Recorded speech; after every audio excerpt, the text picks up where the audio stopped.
नमस्कार, कैसे हैं आप सब। आप सभी का स्वागत है आपके अपने यूट्यूब चैनल पर। आज हम बात करने वाले हैं कि यूपी पीसीएस में मेंस का आंसर राइटिंग कैसे लिखा जाता है। दोस्तों, यह वीडियो आपके लिए स्पेशली फॉर यू। अगर आपके पास कीमती समय है 6 से 7 मिनट, अगर आप 6 से 7 मिनट इवन 8 मिनट अगर आप अपना कीमती समय देंगे इस वीडियो में, तो मैं दावे के साथ कह सकता हूँ यह वीडियो आपके लिए बहुत हेल्पफुल होने वाला है। और आप कभी भी एग्जाम देना चाहते हैं यूपी पीसीएस का 2025 2026, कभी भी आप एग्जाम देना चाहते हैं, जाहिर सी बात है जब आपका प्रीलिम्स हो जाएगा तो आपको जाहिर सी बात है मेंस का एग्जाम तो देना ही पड़ेगा। तो मेंस एग्जाम कितना इंपॉर्टेंट है, कौन कौन से फैक्टर आपको ध्यान रखना होता है एग्जाम में अपना आंसर राइटिंग लिखते वक्त, इस वीडियो को लास्ट तक देखना। देखो, मैं वीडियो शुरू करूं उससे पहले मैं एक छोटा सा कहानी या फिर छोटा सा मैं आपको एक बात बताना चाहता हूं। ठीक है, मेरी बात को ध्यान से सुनना।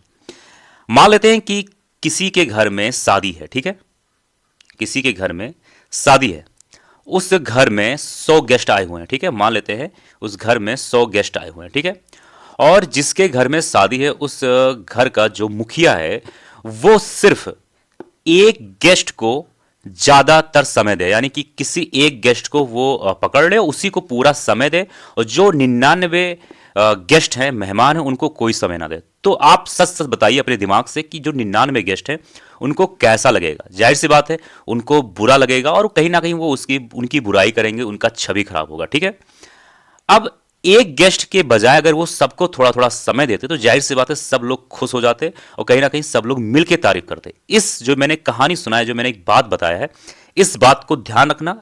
आंसर राइटिंग करते समय हम लोग इस पर बात करेंगे, ये बात भूलना मत जो भी मैंने बताया है गेस्ट वाली बात। ठीक है, अब आइए बात करते हैं कि आंसर राइटिंग लिखने का मेन फैक्टर क्या होता है। एक चीज ये ध्यान देना, पहली चीज ये समझो आप लोग कि प्रीलिम्स और मेंस में अंतर क्या होता है। प्रीलिम्स और मेंस में अंतर क्या होता है, क्यों लोग मेंस को इतना बड़ा बनाए हुए हैं, कुछ तो कारण होगा ना, कुछ तो अंतर होगा।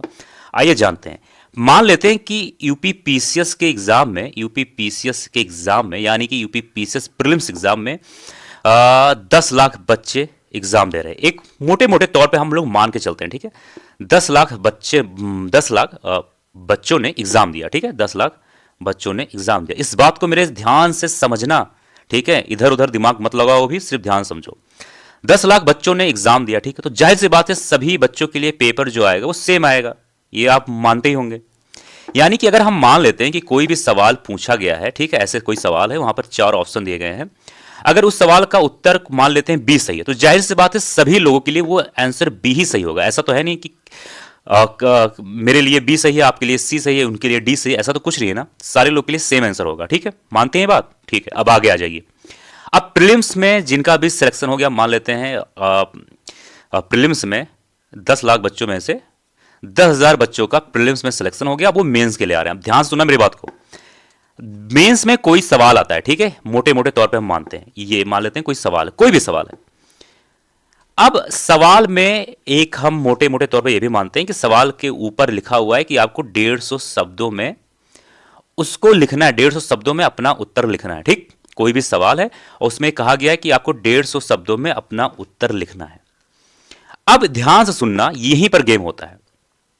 अब 150 शब्दों में उत्तर लिखना है, मान लेते हैं वो सवाल 10 नंबर का। ठीक है, मैंने उस सवाल को बढ़िया तरीके से लिखा, शानदार तरीके से लिखा, यानी कि मैंने उसमें सब कुछ फोटो बना दिया, डायग्राम बनाया। ठीक है, डायग्राम मैंने बढ़िया से बना दिया, फोटो बना दिया, मैप बना दिया और शानदार तरीके से मैंने उत्तर लिखा। ठीक है, तो एग्जामिनर खुश होकर मुझे 10 में से 8 नंबर दे दिया, क्योंकि 8 से ज्यादा मिलने वाला नहीं है, ये तो आप सभी को पता होगा।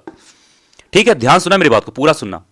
10 मार्क्स से मुझे 8 नंबर मिल चुका है। ठीक, और मैंने मान लेते हैं कि पेपर में 20 सवाल आए थे, मैंने सिर्फ बढ़िया तरीके से मैंने उत्तर लिखा, तो सिर्फ और सिर्फ मैंने 10 ही सवाल को सही तरीके से कवर कर पाया। यानी कि मैं बात करूं तो मुझे 150 में से सिर्फ 80 नंबर मिला। क्यों? क्योंकि मैंने सिर्फ 10 ही सवाल को सही तरीके से कवर किया। ठीक है, अब ध्यान सुनना। एक बच्चा और आप, ठीक है, उसने आंसर उसी के सामने सेम सवाल आया। ठीक, मानते हो कि नहीं, सेम सवाल है, उसने क्या किया, आंसर को लिखा, लेकिन बहुत शानदार तरीके से नहीं लिख पाया, ठीक ठाक लिखा, बढ़िया लिखा, लेकिन उसने कुछ थोड़ी बहुत गलती कर दी। ठीक है, मान लेते हैं।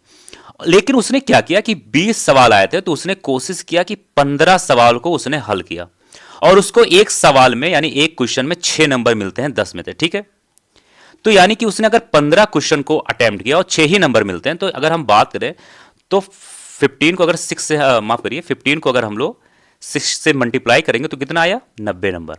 अब आप एक बात ये सोचिए कि आपने ये माफ करिए, जो मैंने बहुत शानदार तरीके से उत्तर लिखा, मतलब मुझे सब कुछ आता था, मुझे 80 नंबर मिले, और सामने वाला आदमी यानी आपने, आपको बहुत कुछ नहीं आता था लेकिन आपको 90 नंबर मिले, यानी कि मुझसे 10 नंबर ज्यादा। ये कैसे?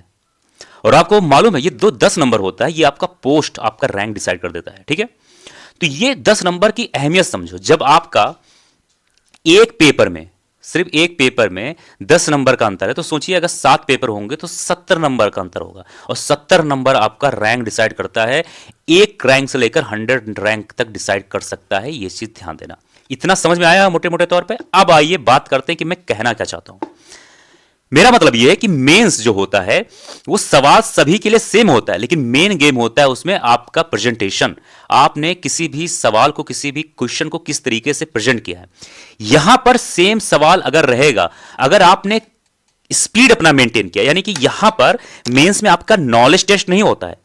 सबको पता है कि आप यूपी पीसीएस प्रीलिम्स क्वालिफाई हो गया है, यूपी पीसीएस मेंस देने आ रहे हैं। जाहिर सी बात है आपका मेंस अच्छा जाएगा अगर नॉलेज होगा। सबको पता है नॉलेज आपके पास भरपूर है, लेकिन यहां पर आपके नॉलेज का टेस्ट नहीं होता। यहां पर आपका टेस्ट होता है कि कम समय, मान लेते हैं 2 घंटे का पेपर है, 3 घंटे का पेपर है, मोटे मोटे तौर पर मैं आपको इस तरीके से समझा रहा हूं कि आपको कुछ नहीं पता, मुझे कुछ नहीं पता, बस मैं दोस्त की तरह समझा रहा हूं कि आपको हर एक पॉइंट दिमाग में बैठ जाए।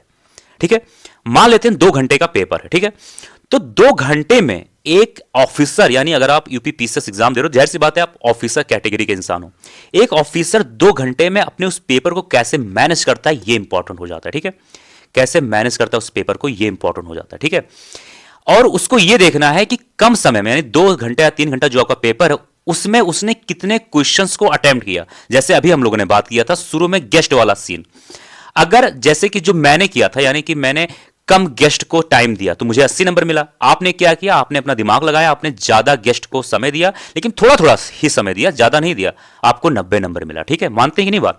तो आपको ये मालूम होना चाहिए कि मेंस में आपको आंसर राइटिंग जो होता है, वहां पे मेन जो गेम होता है वो होता है आपका स्पीड। पहली चीज ये ध्यान देना।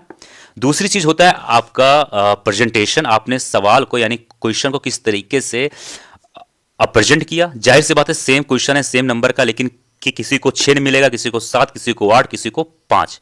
तो मेंस में आपके प्रेजेंटेशन, आपके टैलेंट, आपके स्किल के ऊपर नंबर मिलता है। ठीक है, ये चीज ध्यान देना। लेकिन प्रीलिम्स में क्या होता है, अगर सही है तो सारे लोग के लिए वो सेम है। ऐसा तो है नहीं कि मैंने किसी एक सवाल को किया तो मुझे 2 नंबर मिल जाएगा और सामने वाले को 4, ऐसा कुछ नहीं है ना, सारे लोग के लिए सेम है। ठीक है, तो ये चीज ध्यान देना कि यहां पर आपका प्रेजेंटेशन, साथ ही साथ स्पीड, और साथ ही साथ आप उस समय में, जो समय आपको दिया गया है उसमें आप कितना ज्यादा सवाल को कवर कर पाते हैं। ठीक है, एक ऑफिसर की क्वालिटी यही होती है कि वो कम समय में, जो उसके पास समय दिया गया है, वो ज्यादा से ज्यादा लोगों से मिले और अपना बात कहे, अपनी बातों को समझाए, अपने उनके प्रॉब्लम को समझे। ऐसा नहीं है कि आपके पास समय ही समय रहेगा और आपको सिर्फ एक एक लोग से चुनिंदा मिलना है, ऐसा नहीं करना। ठीक है, आई थिंक आप लोग मेरा कॉन्सेप्ट समझ गए होंगे। अब आइए हम बात करते हैं कि सही तरीके से आंसर लिखा कैसे जाता है।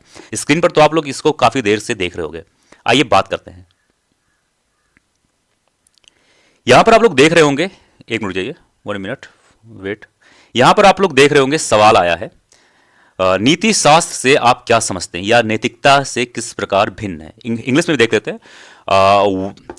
What do you understand by ethics, how is it different from morality. ठीक है, अब एक चीज ये ध्यान देना, पहले हम बात देखो, इसमें 2 चीज समझो। आप सवाल में पूछा क्या गया, मान लेते हैं आपको कुछ भी नहीं पता है, आपको मतलब नील बटा सन्नाटा को कुछ भी नहीं पता है। ठीक है, मान लेते हैं मोटे मोटे तौर पे आपको 2 शब्द ढूंढना है यहाँ पर, कि एक शब्द क्या दिया गया, यहां पर दिया गया एक शब्द दिया गया एथिक्स, एक शब्द क्या दिया गया है, मोरालिटी। ठीक है, अब इन दोनों को आपने देखा, समझा। अब अगर आपको कुछ भी नहीं आता है, नथिंग, तो जाहिर सी बात है आपको इन दोनों शब्द को देखना है। पहले इनका आपको डिफिनीशन लिख देना है, फिर इनको दोनों को बढ़िया से आपको कंपेयर कर देना है, फिर इनको क्या करना है, जितने भी ऑफ फैक्टर हो सकते हैं, जैसे सोशल फैक्टर, पॉलिटिकल फैक्टर, जो भी इथिक्स से संबंधित जितने भी फैक्टर आपके द्वारा बन सकते हैं, उनको लिख देना है। अगर आपको कुछ नहीं आता है तो उसकी बात मैं कर रहा हूं। अब देखते हैं कि जो आंसर लिखा गया उसमें आंसर किस तरीके से लिखा गया। आइए ध्यान देते हैं, देखते हैं। यहां पे सबसे पहले लिखा गया है कि इथिक्स क्या, जैसे मैंने भी बताया, इथिक्स, इसका एक डिफिनीशन लिखा गया है। Ethics is the set of course and standard decide by society to be follow by individual, यानी कि सोसाइटी के द्वारा ऐसा स्टैंडर्ड या फिर कोड या फिर आप पैरामीटर सेट किया गया है जिसको इंडिविजुअल यानी मैं आप ये सब लोग इसको फॉलो करते हैं, ठीक है। इसमें एग्जांपल दिया गया है being honest, truthful, loyal and ethical value, ठीक है। अब यहां पे नीचे आते हैं, हम लोग देखते हैं कि क्या लिखा गया है, मोरालिटी, ठीक है। अब यहां पर इसके बारे में क्या लिखा है, is the individual set of commitment which are unique to individual and vary from person to person. यानी कि अगर हम बात करें मोरालिटी के बारे में तो ये इंडिविजुअल खुद का है और ये इंसान टू इंसान अलग अलग हो सकता है, ठीक है। यहां पर आप लोग इसका एग्जाम्पल भी देख सकते हैं, ठीक है। एग्जाम्पल में क्या लिखा गया है, it is confirm fact that thief is bad but for thief taking something by means of thief is not wrong, hence morality values। फिर से पढ़ते हैं, it is confined, एक मिनट मुझे, हाँ, it is confirmed that fact that thief is bad but for thief taking something by means of thief is not wrong। देखो इसमें कहा गया है कि देखो जो चोर होता है वो चोरी करता है जो कि गलत है, लेकिन चोर के द्वारा अगर चोरी, देखो मेरे हिसाब से चोर चोरी कर रहा है वो गलत है, लेकिन चोर के हिसाब से वो सही है ना, उसके हिसाब से तो ऐसा है नहीं कि वो गलत है। तो यहां पर इंडिविजुअल है, मेरा मानना कुछ और है, आपका मानना कुछ और, ठीक है। यहां पर ये बात कही गई है, ठीक है। अब आते हैं नीचे और भी देखते इसमें क्या कहा गया। अब यहां पर इसका दोनों का डिफरेंस कर दिया गया, ठीक है। यहां पर देख सकते हैं difference between ethics and morality. अब यहां पर आपने जो पढ़ा है उसको सही तरीके से आपको लिख देना है, ठीक। यहां पर फिर आइए नीचे, फिर उसके बारे में हमने लिख दिया है conclusion, morality is like a nutrition, we don't have specific course in it but we still have certain knowledge about it। ethics are a collective manifestation of value, ठीक है। अब एक चीज ये जो आप ध्यान देना कि जैसे कि यहां पर आप देख सकते हैं कि 8 में से 4 नंबर मिला है।